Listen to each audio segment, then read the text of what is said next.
నిరంతరం పాల్గొంటూ ఉండబడేటువంటి మన అజరానంద నల్లి రాజు గారిని ఉపన్యసించవలసిందిగా కోరుతున్నాం. जय बोलो सतगुरु प्रभु महाराज की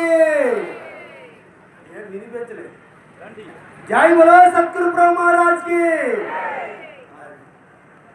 श्री निर्मलानंद निरामयं नित्यं चरण सेव जपं सदा हृदं प्रदीपं श्रीरौतु वंशाब्दि चंद्रं श्रीमती विमलांब अनसूयम्म समेत निर्मल निजानंद रौतु रामकृष्ण स्वामी सद्गुरु चरणं भजे. మద్గురుదేవులైన నిర్మల నిజానంద రౌతు రామకృష్ణ స్వామికి, అలాగే బృహత్వాసిష్ట సిద్ధాంత నిర్ధారణోద్ధారకులైన శ్రీధర శివరామ దీక్షితుల వారికి, శ్రీమద్ రాజాదిరాజ యోగీంద్ర చంద్రులైన శ్రీమద్ భాగవత కృష్ణదేశికేంద్రులకి, అలాగే వేదిక మీద అధ్యక్షులైనటువంటి అభయానంద చిట్టేటి కోదండరామస్వామికి, మరి అలాగే అఖిల భారత సేవా సమైక్య గానగాంధర్వులైన శ్రీ దయానంద నాగులు వెంకటేశ్వర స్వామి వారికి, అలాగే షేక్ అబ్బాస్ రాజయోగైన మరి ఆయనకి, మిగతా పేర్లు చాలామంది నాకు తెలియలేదు, ఈ ప్రాంతం కొత్త కాబట్టి, వేదిక మీద ఆసీనులైనటువంటి పరిపూర్ణ గురువులకు, వేదిక ముందు ఆసీనులైనటువంటి మదాత్మ ప్రియాతి ప్రియమైన సోదరీ సోదర మనులకందరికీ నా హృదయపూర్వక శిరస్సాష్టాంగ దండ ప్రమాణం అర్పిస్తూ, అయ్యలారా, నిన్న మేము రాత్రి వచ్చేటప్పుడు ఆల్రెడీ సభ అయిపోయింది. ఏముకున్న 4 గంటల నుంచి మేలు పిలుపులు, ప్రభాత్ సేవ, గురుగీత, ఇంచుమించుగా మా సోదరుల మిత్రము గురుగీత చదివి తర్వాత నగర సంకేతంలో పాల్గొని అంగరంగ వైభవంగా చేస్తూ ఇప్పుడు అచల మహాసభలో మొట్టమొదటి సభలో మాకు అవకాశం ఇచ్చారు పెద్దలు. అయితే ముందే చెప్పారు, పరిపూర్ణం ఒకటి, లేనిరుకనేది ఒకటి, పరిపూర్ణం ఎరుకను నిరిగి ఎరుకను మాను. ఇదే మన తాలూగా అచల సిద్ధాంతం తాలూగా నిజమైన క్రమం. ఆ క్రమంలోనే మనకి కృష్ణ ప్రభువు కూడా కందార్థాలు కూడా వ్రాశారు. ఏదైనా ముందు ఎరుకను బాగా వివరించిన తర్వాత పరిపూర్ణాన్ని చెప్పాలని చాలామంది చెప్తే, కృష్ణ ప్రభు ప్రతి ఒక్క విషయాన్ని ముందు పరిపూర్ణాన్ని ఎరిగించి తరువాత ఎరుక విషయాన్ని మనకి తెలియజేసేవారు. అలా చాలా కందార్థాలు అతను వాడారు. మొదల జలము నెరిగించదా, విదితముగా లేని ఎరుక వివరించు పయన్, పరిపూర్ణం ఇదిగో, ఇదిగో లేనిరుకని లేదని ఎరిగించేటి గురుడే సరి. అలా ప్రతి ఒక్క విషయంలోన ముందు పరిపూర్ణాన్ని చెబుతూ తర్వాత లేనిరుకని లేకుండా చేస్తున్నారు. ఇది బోధ క్రమ పద్ధతి అని చెప్పేసి మన పూర్వ పెద్దలు సుమారు 200 సంవత్సరాల క్రితం ఆయన కందపద్యాల రూపముగా మనకి ఈ బోధ క్రమంగా మొట్టమొదటి నుంచి లాస్ట్ వరకు 22 అధ్యాయాలు అతను రచిస్తూ, ఆ 22 అధ్యాయాల్లో మొట్టమొదటి సభా విజ్ఞాపన, ఆఖరిది శిష్య విజ్ఞాపన. గ్రంథ సమాప్తి, గ్రంథ సంపూర్తి పక్కన పెడితే శిష్య విజ్ఞాపనతో అతను గ్రంథాన్ని పూర్తి చేశారు. అలా క్రమపద్ధతిగా ఏ అధ్యాయం తర్వాత ఏ అధ్యాయం చెప్పాలి, ఏ కందార్థం తర్వాత ఏ కందార్థం చెప్తే బోధ క్రమంగా వెళ్తుంది అని చెప్పారు. అలాగే మద్గురువులైనటువంటి ఎవరి గురువులు వాళ్ళకి ముందు సాంఖ్యతారక మనస్క మహావాక్య విచారణ చేస్తూ లేనిరుకలు లేకుండా చేసి, ఆ పైన ఉన్నదేదో ఉన్నది దాన్ని చూసేటప్పుడు నువ్వు లేకుండా పోతావు అని చెప్పేసి మనకి బోధ చాలా చక్కగా ఒక రూటుగా తీసుకెళ్లారు. అదే రూఢీభావంగా తీసుకెళ్లారని చెప్తారు. అయితే అభ్యాసము, అభ్యాసాతీతము, ఆరూఢము, ఆరూఢాతీతమని మనకి పండితారాజ్య పండిత శివానంద స్వామి అయితేనేమి, మరి భాగవత కృష్ణప్రభు అయితేనేమి, మరి పెద్దలందరూ ఆ విధంగా చెప్పారు. అభ్యాసంలో ఒక విషయాన్ని ఆరూఢాతీతంకి వెళ్ళేటప్పటికి ఆ విషయాన్ని లేకుండా చేసే పద్ధతిగా మనకు తెచ్చున్నారు. అంటే మొదట చూసేది ఇది కాదు, అది పద్ధతిగా వెళ్తూ ఆఖరికి లేకుండా చేసుకోవాలని చెప్తూ భద్రాద్రి రామశతకములో 7వ శేషపద్యం అనుకుంటారు. ఆత్మయందున ఏక ఆకాశం ఉదయించే, ఆకాశమందు అనిలంబు పుట్టే, అనిలంబు వల్లను అగ్నిహోత్రుడు పుట్టే, అగ్నిహోత్రుని వల్ల అప్పు పుట్టే, అప్పు వల్లను అవని స్థలంబు పుట్టే, అవని యందు ఓషధులు అమరి పుట్టే, ఓషధుల యందు నొనర అన్నము పుట్టే, అన్నమందు నరులాది సకల జంతుజాల జగ యుగంపులయ్యే ఈ రీతి పరమాత్మ మాయ వలన. ఇది అభ్యాసం. అభ్యాసంలో ఆత్మయందు ఆకాశం వచ్చింది, ఆకాశం నుంచి ఈ 4 భూతాలు వచ్చాయి, చతుర్ భూతాలు వచ్చాయని చెప్పేసి మనకి చక్కగా వివరిస్తూ ఏ భూతము ఏం పనిచేస్తుందో కూడా మనకి చెబుతూ అభ్యాసంలో బాగా తెలియజేశారు. అది అయితే ఆత్మయందున ఏక ఆకాశం ఉదయించే, ఆత్మ అనేది 3 గుణాలతో కూడుకొని దానిలో అవ్యక్తము మహత్తు మహదాంకారాన్ని తెచ్చుకుంటూ ఆ మహదాంకారం దగ్గరే పంచభూతాలు పంచేంద్రియాలు పంచశబ్దాలు అలాగే పంచదేవతలు ఇవన్నీ వచ్చి ఈ జగత్ అయింది.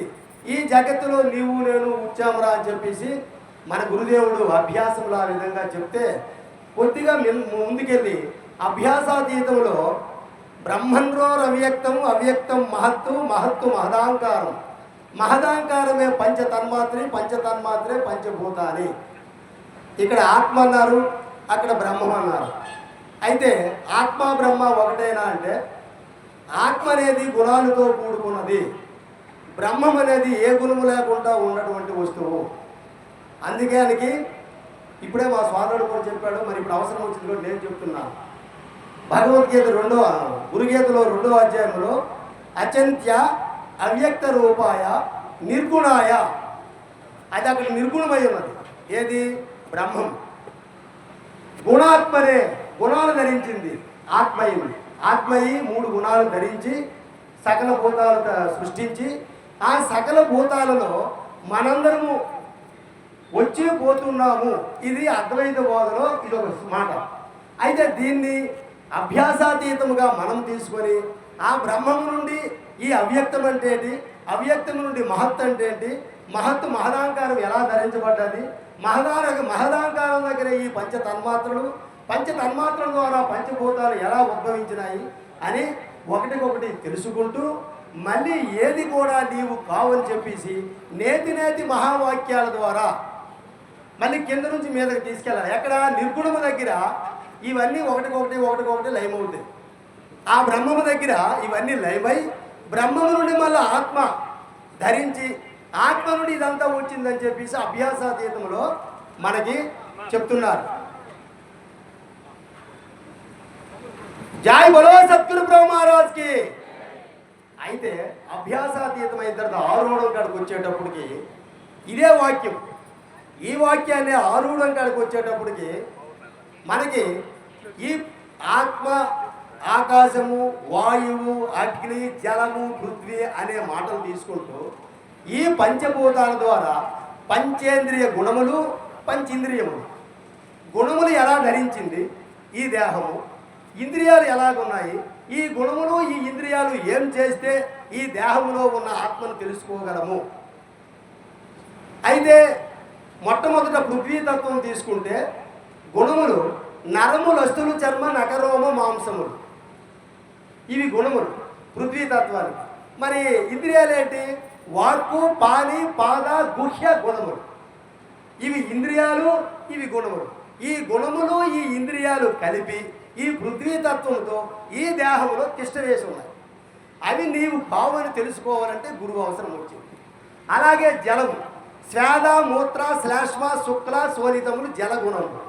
అలాగే శబ్ద, స్పర్శ, రూప, రస, గంధములు శబ్దం జలము తాలూకు ఇంద్రియాలు. అలాగే చలన, దావన, కంపన, కుంచన, ప్రసరణాదికములు పవనాది గుణములు. ఇక్కడ సమాన, వ్యాన, ఉదాన, ప్రాణ, అపాన వాయువులు ఇంద్రియాలు. ఇవి గుణములు, ఇవి ఇంద్రియాలు. క్షుతి, పాస, ఆలస్య, సుషిప్తి, సంగమములు ఇంద్రియం గుణములు. అలాగే ఇక్కడ స్తోత్ర, తుక్కు, నేత్ర, జిహ్వ, గ్రాణములు ఇవి ఇంద్రియములు. అలాగే భయ, కామ, క్రోధ, లోభ, లజ్జ, అభోగుణములు అంటే ఆకాశం తాలూకు గుణములు. ఇక్కడ జ్ఞానము, మనస్సు, బుద్ధి, చిత్తము, అహంకారం, ఇలా గుణములు, ఇంద్రియములు, స్థూల సూక్ష్మ దేహాలకు అనుసరించి నీవేదో తెలుసుకొని ఈ ఇంద్రియాలు నీవు కాదు, ఆ గుణాలు నీవు కాదు, ఈ రెండు కానిది ఏదైతే ఉందో అదే నీవు, అదే ఆత్మస్వరూపము, అదే నీ స్వస్వరూపంబు, నిక్కంబు, నిజపదంబు. ఆ విధంగా వెళ్ళిన తర్వాత అది అభ్యాసాతీతం. ఆరూఢం కాడికి వెళ్ళేటప్పుడు ఆరూఢాతీతంలో ఈ విషయాల్ని మళ్ళీ కృష్ణప్రభు ఆకాశము శూన్యం బని లోకులు మొరపెట్టి దానిలో పవనాదులు ప్రాకటముగా పుట్టినవని చీకాకుగా చెప్పినారు. ఛీ వినరాదు, వంధ్యాసంతి క్షితిలోనే లేదు, కాకుంటే విను చోద్యము కుందేటి కొమ్ముల ఆ కాలములో మేము గంటిని. చీ వినరాదు, వంధ్యాసంతి క్షితిలోనా లేదు అంటే నాయన ఆకాశము శూన్యమైనప్పుడు దానిలో ఈ పవనాలు ఎలాగ పుట్టాయిరా, ఈ 4 విషయాలు ఎలాగ పుట్టాయి, అవన్నీ చీకాకుగా చెప్తున్నారు ఈ బోధనలను. ఇది గజిబిజి మార్గము, ఇది ఏమీ కాదు.